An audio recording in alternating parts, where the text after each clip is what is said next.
I believe you can see the screen. Yes, Yes. ma'am. Yes, ma'am. Yes, ma'am.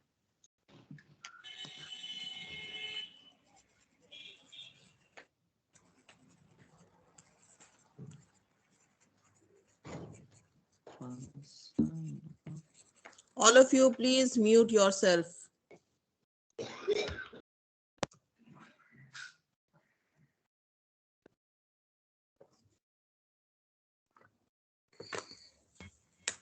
Now see, a function of several variables. Today we are going to go with this topic. Now for function of single variable, you have learned limit, continuity, differentiability, all these you have learned in your +2. But for several variables, you have not learned, I believe. Now when it was function of single variable, we used to write y is equal to fx. But when it will be of, suppose, two variables, suppose x and y, then we are going to write z equals to f of xy. Okay, where z is a function of x and y.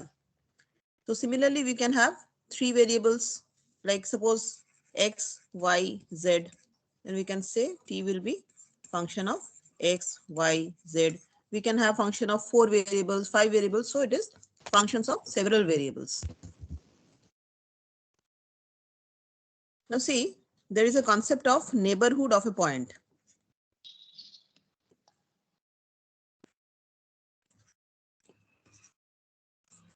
Neighborhood of a point. Today is, I think, 18. Now what is this neighborhood of a point? The set of values x, y other than a, b that satisfy the condition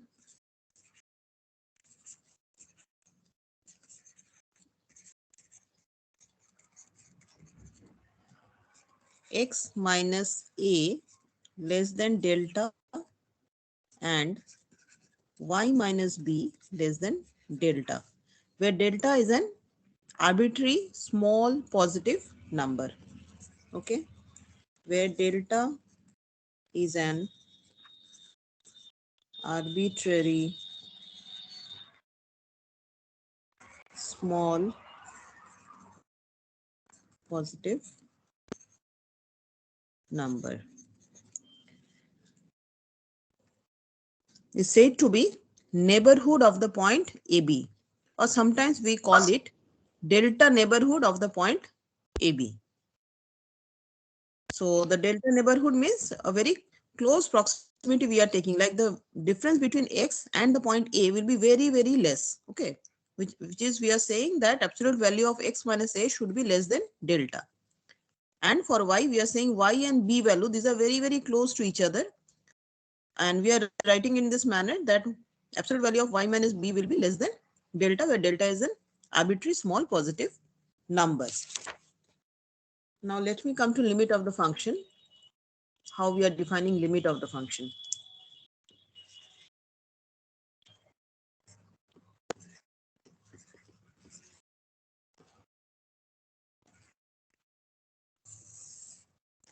Now this limit of a function of a single variable already you have learned. Here we define in this manner that suppose let fxy be a function defined over a certain domain R. So a function should be defined actually. So we say that let fxy be a function of two variables x and y defined over a certain domain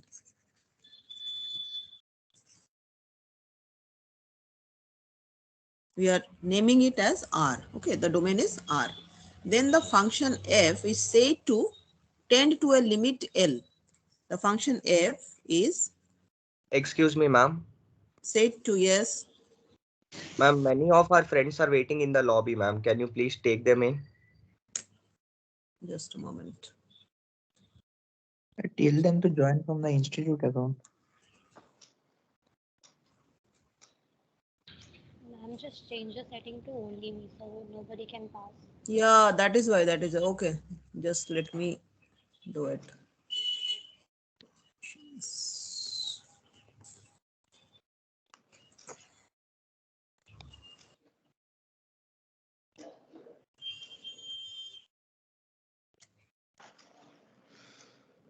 I think now they'll be able to join, no?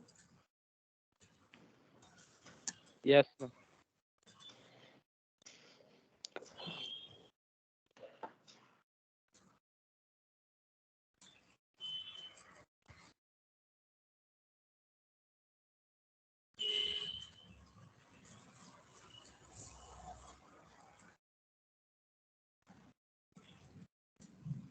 Actually, ma'am, they are joining from their personal mail ID, so it is not possible.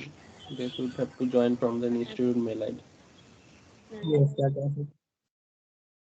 Okay. Leave it. Yes, ma'am. Continue.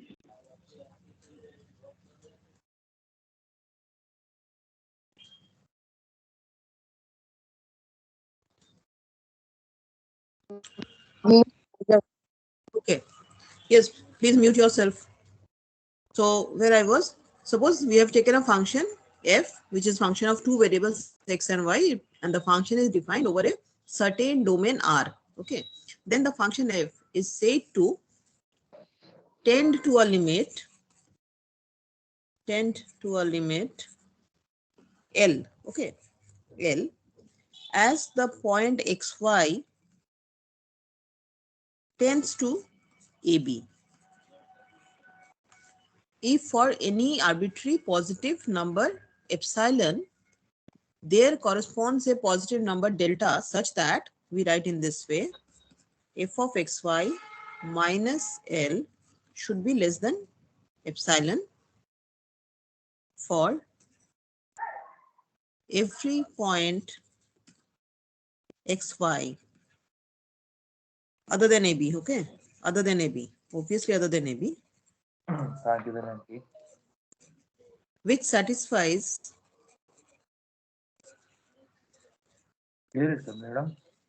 Hmm? mute yourself, please, all of you. I'm getting some sound.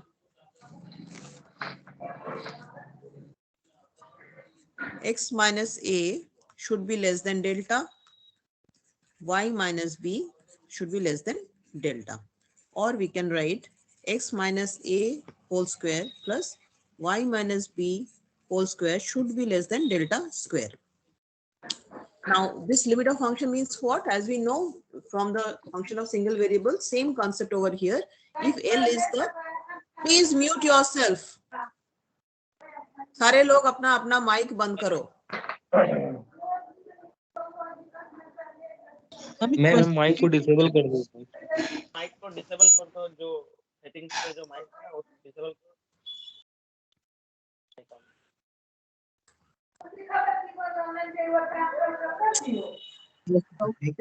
Everyone, please mute yourself.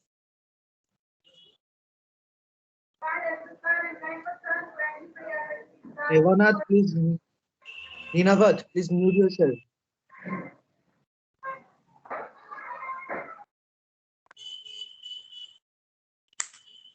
Now see, by limit of function, what we actually mean that the function and the limiting value, the difference between the two will be very, very less. Okay.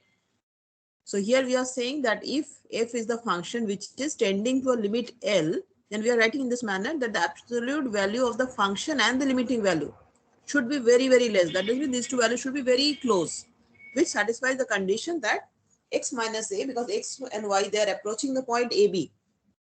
So x minus a should be less than delta and y minus b also should be less than delta, or we can write in this manner.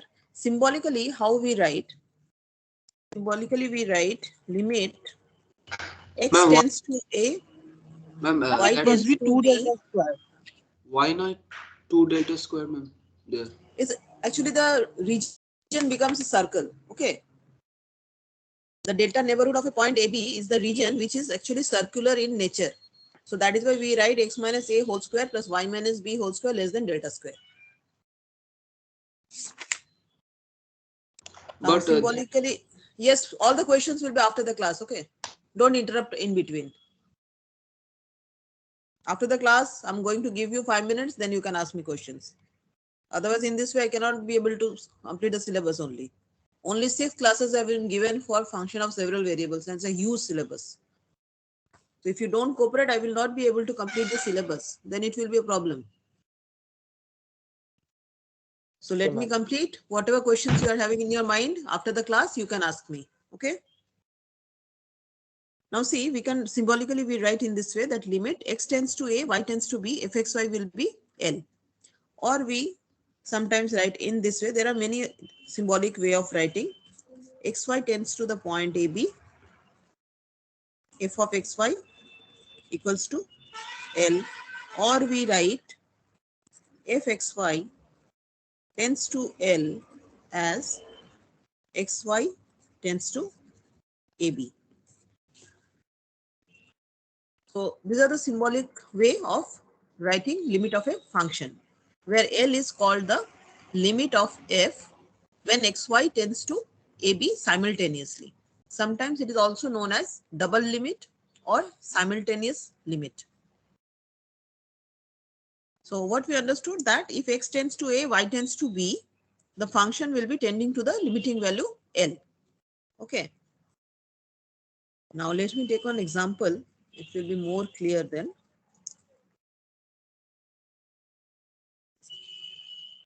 Now we are interested to find limit xy tends to 0 point f xy. Okay, we want to find this where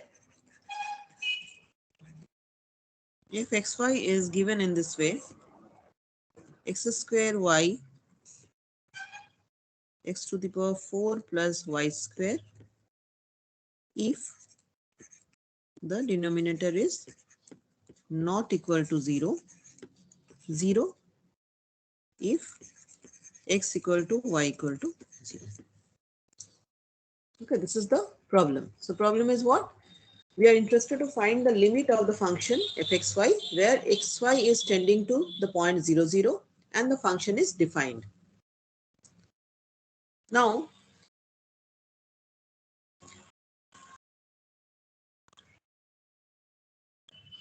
how we actually approach the point xy may approach the point, suppose instead of 0, 0, 0, any point AB along many different paths.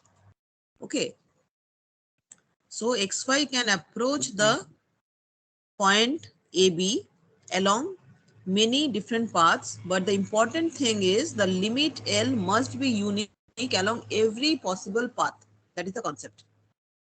You can approach, means xy can approach AB in different ways, in different paths, but the limiting value must be same for every path.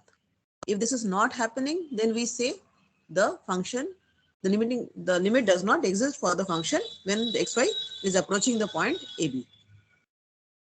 I believe I'm clear to all of you that xy point can approach the point AB along many different paths. But the important point is the limit L must be unique along every possible path. So that technique here we are going to use. Now Ma'am, for solution, what yeah, does mean by L is unique? L is unique means L will be same. You cannot have different L for one function. Oh, Ma'am, Then the okay. limit is not unique. what is the meaning of different path? Let me complete the sum. That is why I said you all please shut your mouths. Let me complete. Try to understand. If you don't understand, the last you ask me. Okay. My different path you will understand right now. I'm going to use that technique over here. Now, if we approach the origin along any axis,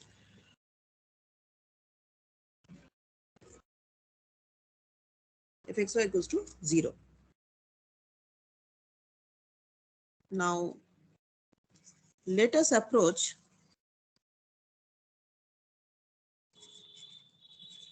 the origin along any line y equals to mx. Okay, we want to approach the origin. Why I'm taking origin? Because my point is given 0, 0. xy tends to 0, 0. So that is why I have taken origin. If it would have been suppose 2, 3 point, 3, 2 point, then I would have written 3, 2 point or 2, 3 point. Whatever point is given, that you have to consider. So let us approach the origin along any line y equals to mx. Then if I approach through y equals to mx, then what I'm going to write?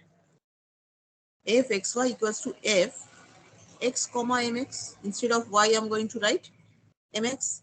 Now, if I write this, then what will be the function now? It will be x square into mx. That does mean mx cube x to the power 4 plus y square means m square x square. No? This I'm going to get. Now, x square it will cancel. So, I will have mx x square plus m square. Now, this tends to 0 as x tends to 0. Obviously, it will tend to 0 as x tends to 0 because 0 plus m square and here m into 0. So, obviously, it will tend to 0 as x tends to 0. So, if we approach the origin along a straight line, what we are getting? So, I will write. So, along straight line,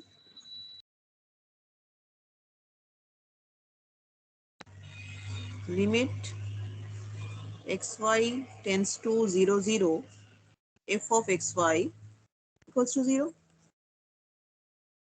Now, this is one approach. Now, I'm going to approach in a different path. Let us approach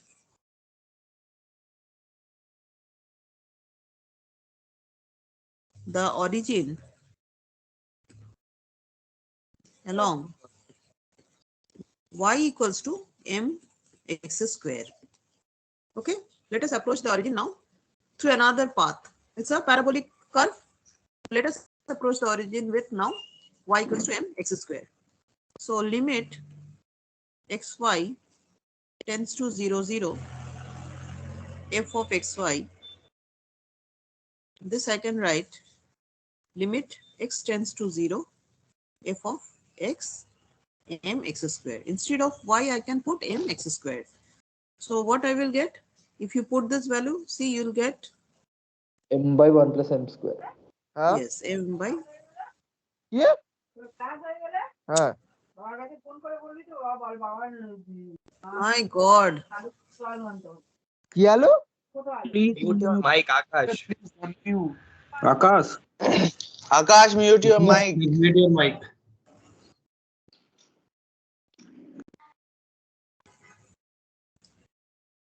Now Akash? m by 1 plus m square. Is it a unique value? No, ma'am. So which is different for different The value M. depends on him. That does mean, so we can write hence limit xy tends to 0, 0, f of xy does not exist. Because what I said, that along any path you can go, but every time you should have a unique limit. The limit should be same for every path you approach. But what we have seen when we were approaching through the straight line y equals to mx, we got the limiting value 0. But when we have approached the origin by y equals to mx square, we observe that we are not getting a unique limit. So actually, limit of this given function at the point 0, 0 does not exist. I hope you understood. Yes, ma'am. For every different path, the limit should. Next is repeated limit. Repeated limits. Now actually, if a function f is suppose defined over some No, please scroll up.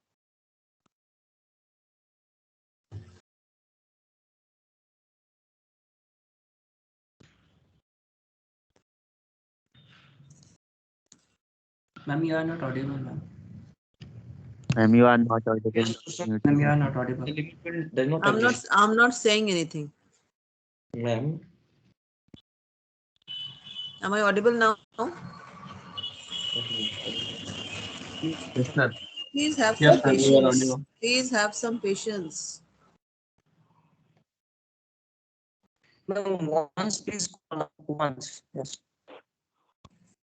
In previous question, we can take any curve passing through origin, ma'am. Y equal to SQ or any curve. You can take any different paths of approaching the point where you want to reach. Like here, it was origin, it was 0, 0.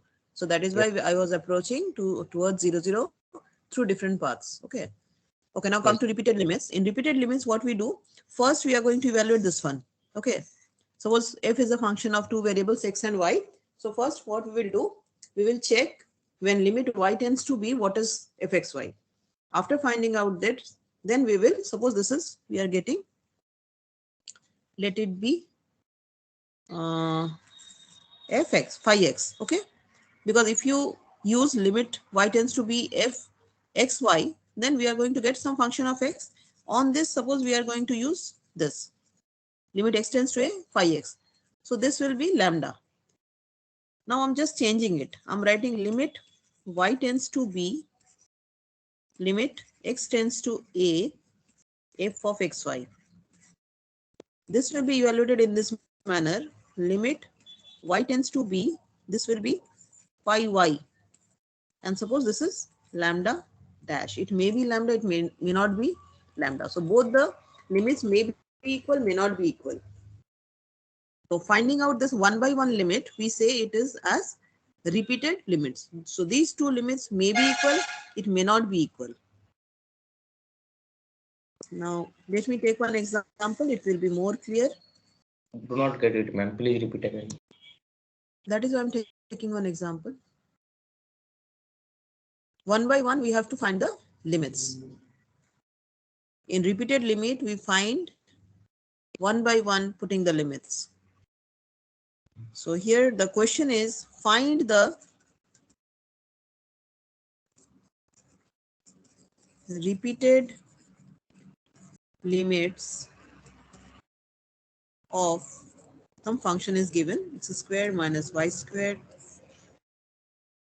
x squared plus y squared at the origin. Okay. So one by one, we are going to use this. So first, let me find out limit x tends to 0, x squared minus y squared, x squared plus y squared is what? What is it? Can you tell what is this?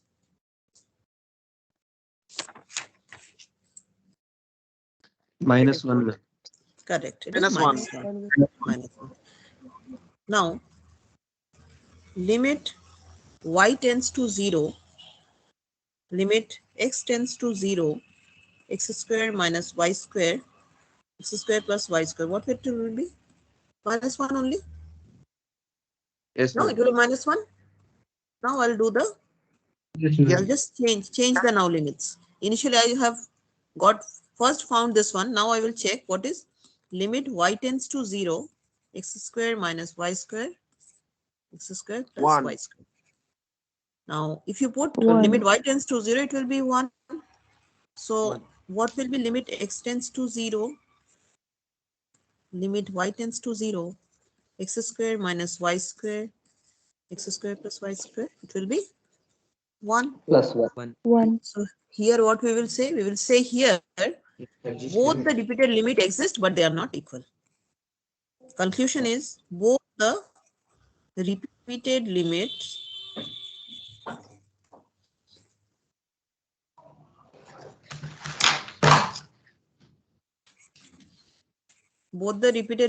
exist,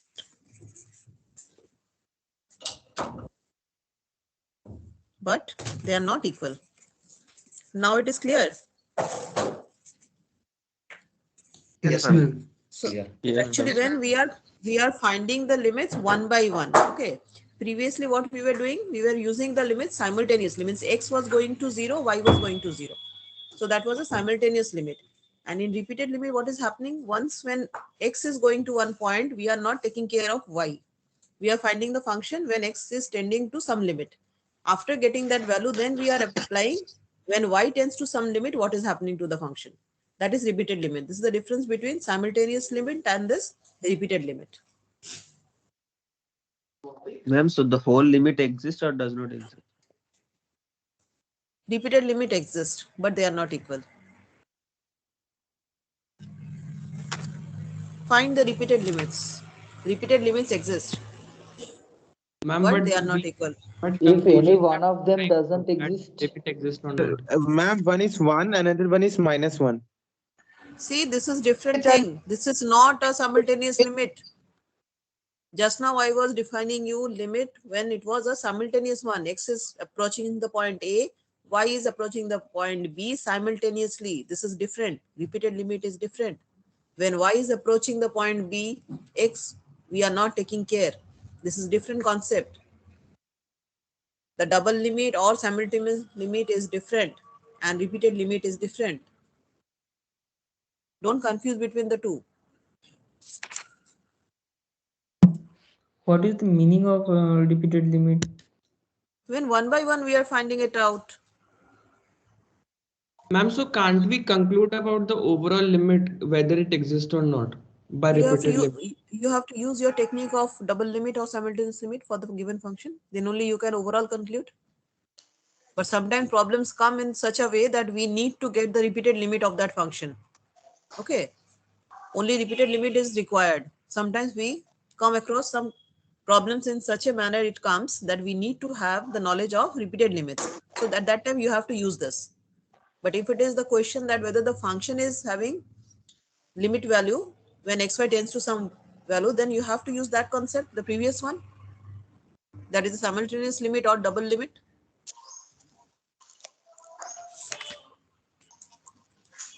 Now let me go to continuity.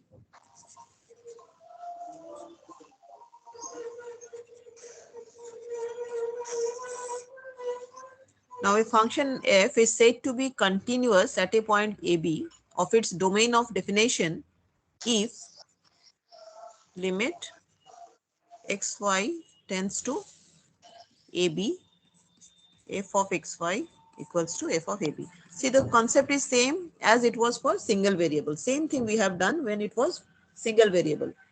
For the double variable, we are writing in this manner, the function is said to be continuous if the limit xy tends to AB, if xy will be AB. Or alternatively, we can define in this manner that a function f is said to be continuous at a point AB, obviously of its domain of definition, if for some epsilon greater than 0, there exists a neighborhood of AB such that the function fxy minus the value fab should be less than epsilon for all xy belongs to that neighborhood. This is how it is defined. Or in simple manner, if you want to say, we can say this definition that limit xy tends to AB, fxy will be equal to f of AB. So let me now consider one example.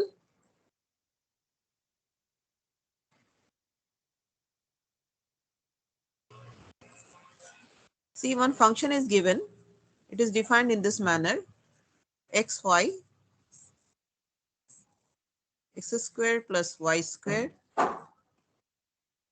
xy not equals to 0, 0, 0 if xy equals to 0, 0. Is the function given? And question is, you have to find whether the function is continuous at the origin. So question is f continuous at origin? This is the question.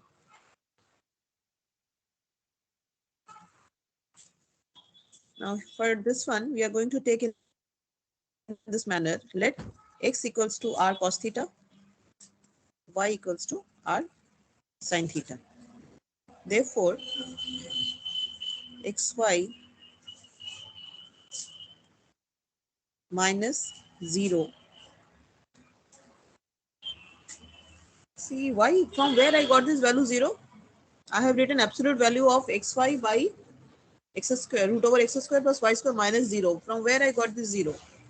0 is the Value of F f of AB. Defined. yes, because it is definition. said that f is 0, continuous at 0. origin or not. F is continuous at origin or not, that is the question. So that is what I'm trying to write or find out whether the difference is less than epsilon or not. So if I put the values instead of x r cos theta and instead of y r sin theta, what we are going to get? Ma'am, r sin theta cos theta. R sin theta cos Ah, sir. theta. Yes, r sin theta cos theta. Can I write this is less than equals to r? Obviously I can write. Now what is r? R is root over x squared plus y squared, which is less than epsilon. If x square is less than epsilon square by 2 and y square is less than epsilon square by 2. Or I can write x is less than epsilon by root 2 and y is less than epsilon by root 2. Thus I will conclude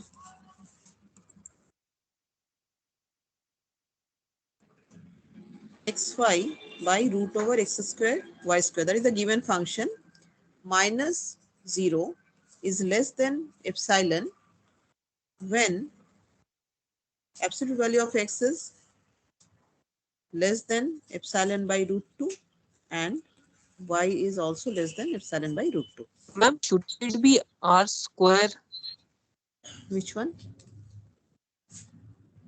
Ma'am, when you have written r cos theta sin theta, shouldn't it be r square cos theta sin theta? No, it will be r cos theta, r sin theta. Denominated R. Divided by Ma'am, r. what is epsilon here? Epsilon, we haven't defined it, epsilon. Epsilon is a very small positive quantity I have already defined. Already said when I was defining the definition.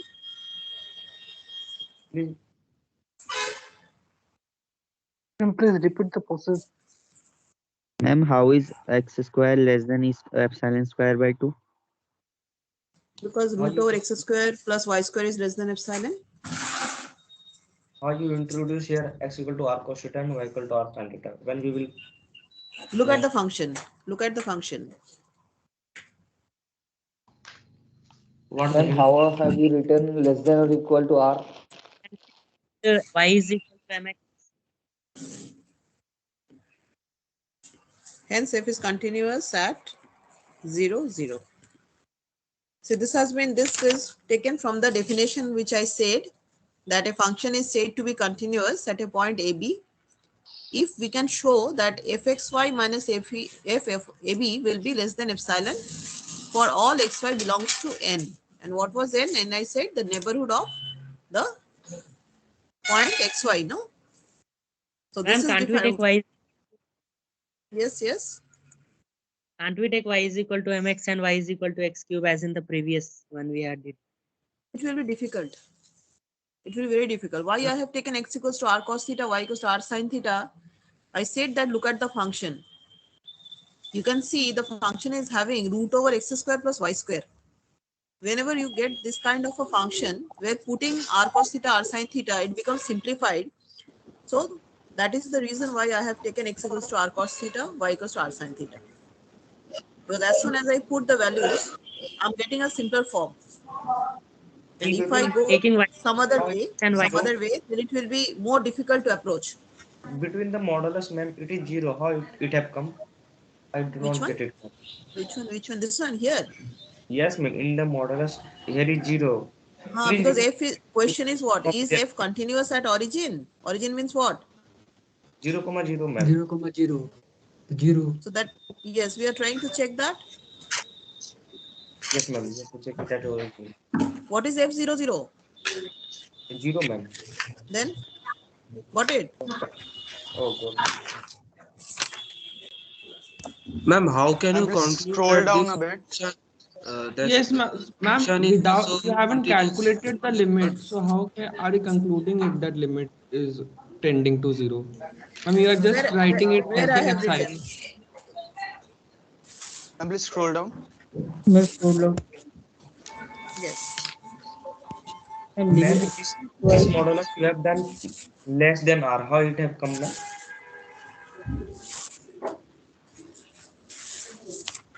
Yes, ma'am, that less than or how have you written it? Yes, you haven't calculated the limit. Then how can you say it is equal to 0? You have only said it is less than epsilon, but the value of the limit we have to calculate now.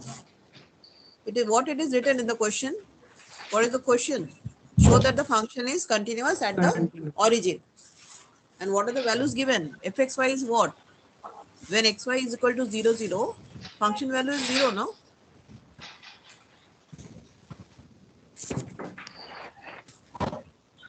Yes, ma'am. Okay, let me take another example. How the modulus R cos theta sin theta Okay, let me take another example. equal to R, ma'am. How it have come? All of you mute yourself. I'm getting so much of sounds from the side. I have a doubt, ma'am. The maximum value of cos theta into sin theta is 0.5. So R into 0.5 will be less than equals to R.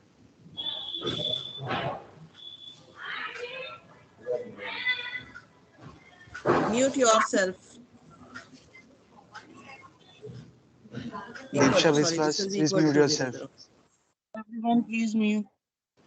See, I have taken another example. F of xy is given a function which is defined in this way: xy x square minus y square divided by x square plus y square when xy tends to 0, 0. Otherwise, it is 0. When xy equals to 0, 0, then it is 0. Here also this question is same. Is it continuous at the origin? Is it continuous at origin? So again, we are going to take x is equal to r cos theta, y equals to r sin theta. Why I'm going to take this? Because look at the function. Once again, we have got a function where in the denominator we are getting x square plus y square. So if you put x equals to r cos theta and y is equal to r sin theta, it will be very easy to handle the function. In other ways also we can handle, but it will be more complicated. Okay, so whenever we get a function of this kind, we always try to put this x equals to r cos theta, y equals to r sin theta, we try to get the solution. But this is not the only way of handling it. Now xy, x square minus y square, x square plus y square minus 0. Now you put the values of x and y and see what you are going to get over here. R square cos theta sin theta. So cos theta minus sin theta. Yes, r square cos theta sin theta and Cos theta minus sin theta. please mute yourself. Why so much of Sin theta cos theta by 2. Can I read this? Yes, ma'am. Cos 2 theta. Yes, ma'am. Yes, ma'am. Can I write this? Yes, ma'am. Can I write this? Minus sign. R square, why R square will R square by 4, ma'am, I guess so. So is it R will square be will like cancel everywhere. Achha, no, it will not. Ma'am, I guess No, you should R write square R square common. by It 4. is Cancel correct. it. It is correct. stop. Okay, ma'am.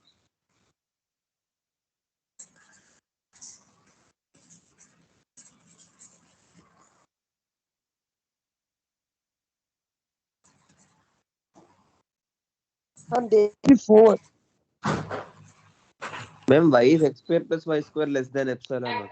Ma'am, then what? We are taking this value as delta. Okay, this is we are taking as delta. So finally we will say x, y. What I just a moment. Let me finish this one. Minus 0 is less than epsilon for x less than root over epsilon by 2 equals to delta. Root over epsilon by 2 that equals will to be root delta. over epsilon by 2. Yes, ma'am. That will be root 2. That will be root over epsilon by 2. Ma'am. You people verify. Okay, after the class, you sit and you verify. So I will conclude in this manner that this is equal to f of 0, 0. Hence, f is continuous at 0, 0. Ma'am, there will be r square by 4.